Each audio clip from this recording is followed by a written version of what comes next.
Ho aminareo aneriavana ny fahasoavana sy ny fiadanana avy amin'Andriamanitra ray sy Jesosy Kristy tompontsika. Amen. Mirearea noho ny amin'ny filazantsara.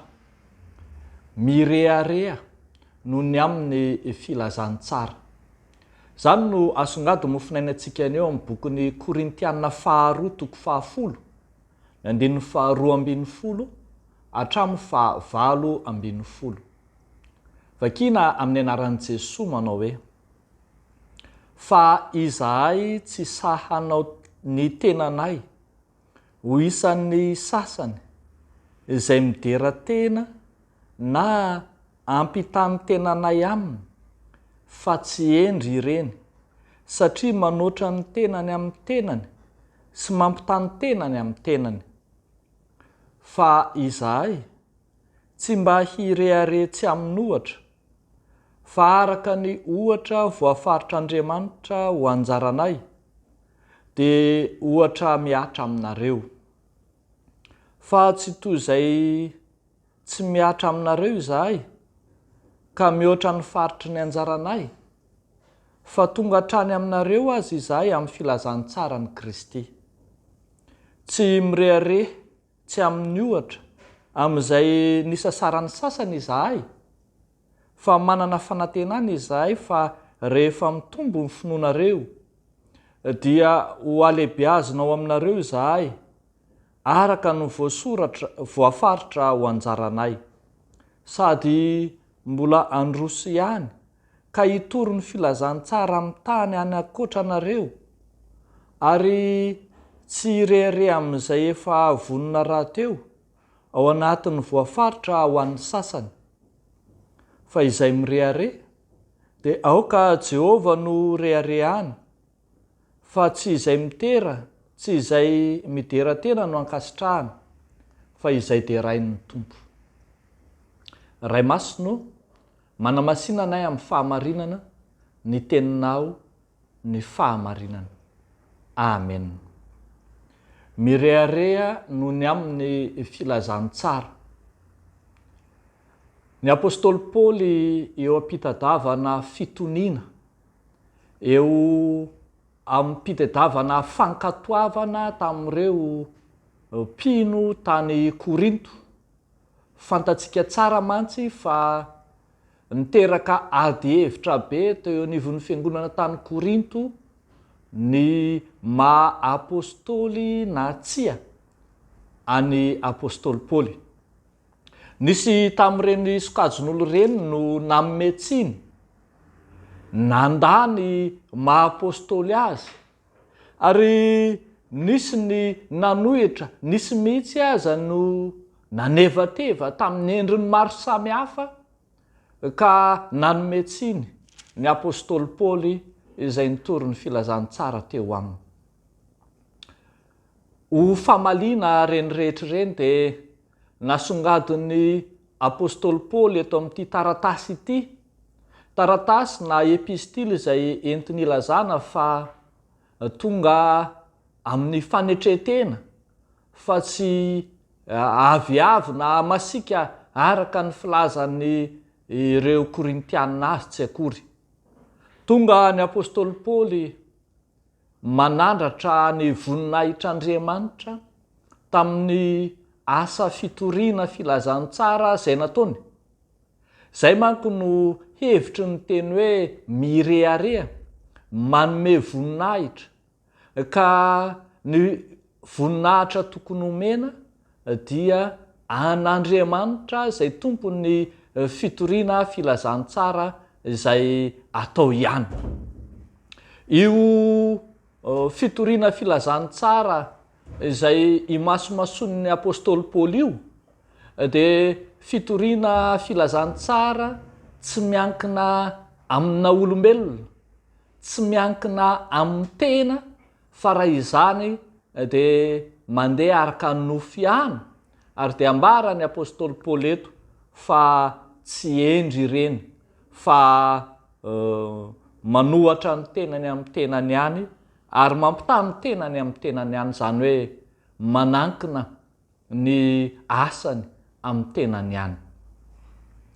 etsy akilan'izay kosa nefa dia ambara fa ny filazantsara zay toron'ny apôstôly Paoly dia avy amin'Andriamanitra zay mendrika omena voninahitra ary zay no ampahatsiarovany ny teny zay efa nolazain'i Jeremia manao hoe izay mirehare dia aoka Jehova no rehare izay manome voninahitra dia aoka Jehova no omeny voninahitra ka ny asa fitoriana ny filazantsara zay nikelezan'ny Paoly aina izay nitetezany zao tontolo zao dia tsy noho ny amin'ny tenany akory fa noho ny fanandratana lay voninahitra Andriamanitra tsy mitady ny azy izy tsy mitady izay hahazahoana voninahitra sy ahasoa ny tenany fa miezaka kosa ampiely ny filazantsara amin'ny olona rehetra ka raha tonga amin'ny Korintianina izy ka mandray izany ny Korintianina dia mba mendrika ho ampitaina any amin'ny tanàna hafa indray kosa zany. Ambara mantsy ry havana fa ny voninahitra ny dera dia tsy tadiavina tsy hikatsahana fa anjaran'Andriamanitra no manolotra izany ho an'ireo izay tsy nanao zava-dehibe ny nofo na ny tenany fa ny hevitra ny an'Andriamanitra. Zay no itenenan'ny Paoly eto hoe fa tsy izay midera tena no ankasitrahana fa izay dia rain'ny tompo. Ry havako malala ao amin'ny tompo, ampirisihana fatratra ny fiangonana, ampirisihana fatratra ny mpitory filazantsara ikely aina, anao ny ainy tsy ho zavatra amin'ny fampelezana ny vaovao mafalon'ny tompo.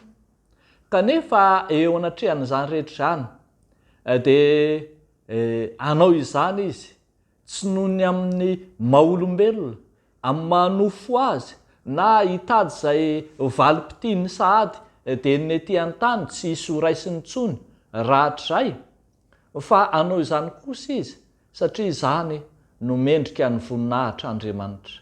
Ny voninahitra olombelona dia anjaran'Andriamanitra no manolotra izany.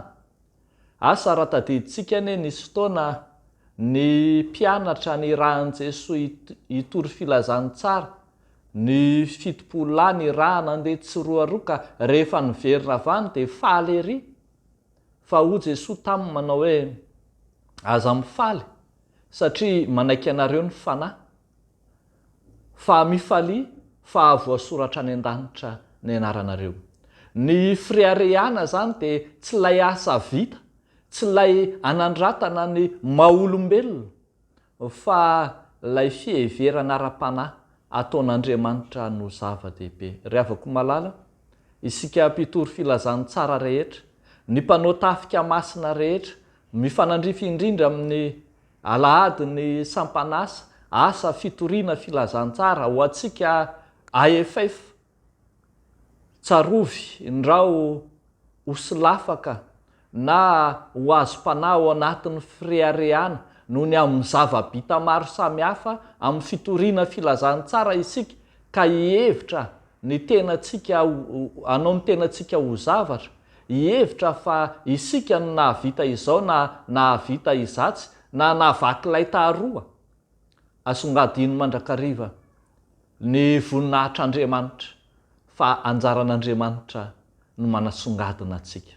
Tsarovy fa ny voninahitra tsy tadiavina, ny voninahitra tsy katsahina, izay rehetra fatra-pitady ny voninahitra dia no hidaraboka mikarapoka amin'ny tany ka dia ho toritory sy mongomongo ary vokatry ny fitadiavam-boninahitra teto amin'izao tontolo izao dia fahalavona mandrakariva. Ny voninahitra kosa dia atolotra Andriamanitra. Andriamanitra no manome araka ny teny hoe satria malala eo masoko ianao, eny be voninahitra ianao sady tiako. Andriamanitra no manolotra voninahitra fisandratana, ny fanandratana ho an'izay mihevitra ny ara-panahy ka manao zava-dehibe ny fitoriana ny filazantsara. Dia ho an'Andriamanitra irerian'ny voninahitra amen. Ivavaka isika ry avako. Misotranao zay raha io, raha afaka nandre zany afatry ny filazantsara, afaka mirehare noho ny amin'ny filazantsara zay ankehitriny, tsy noho ny amin'ny nofo, tsy amin'ny maha-olombelona, tsy herinay, tsy tanjakay, fa noho ny amin'ny asanao Andriamanitra zay nambomba ny asa fitoriana ny filazantsara hatramin'izay ka mandraka ankehitriny.